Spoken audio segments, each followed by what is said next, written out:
הלימודים כאן שונים, כיפים וחווייתיים.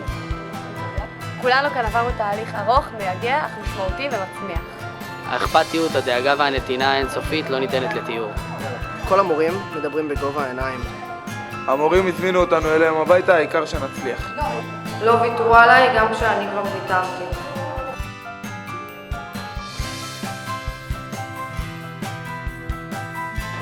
העתיד הוא בידיים שלנו. המחנכת הייתה בשבילי כמו אמא. בית ספר בראש ובראשונה היה לי לבית.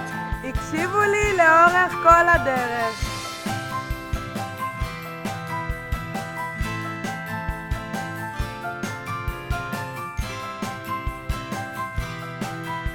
ופעם בשבוע יש חוג תופים ומוזיקה בשביל הנשמה.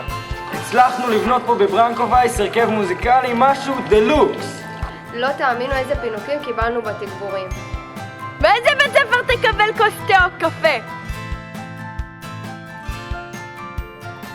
אין על הטיולים של ברנקו. והטיול לאילת חוויה בלתי נשכחת בעליל.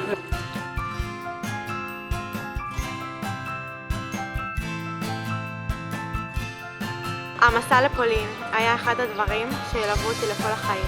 היה מסע משמעותי ומלא עוצמה. תמיד דאגתם במהלך השנה לפעילויות מרעננות. ברנקו וייס זה מקום שפשוט שמחים להגיע אליו, נקודה.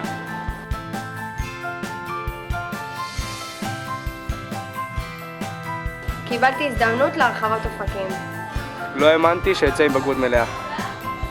גדלתי מאוד והרגשתי עצמה אישית. ידעו לשים גבולות כשצריך. הכינו וציידו אותי עם כלים לחיים.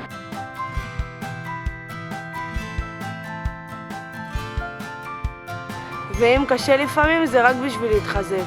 אנחנו יוצאים לגיוס חזקים ומוכנים. המחנכות היו לאוזן קשבת אפילו בשעות הלילה המאוחרות. ולעולם לא נשכח את העצות החכמות שעברנו להתוות דרך בטוחה להצלחה. ולכם המורים המקצועיים, שלימדו אותנו במקצועיות ללא פשרות מתוך אהבה ענקית ואמונה בנו. תודה לכם. ולך ניצן, תודה ענקית על כך שדלתך תמיד הייתה פתוחה עבורנו.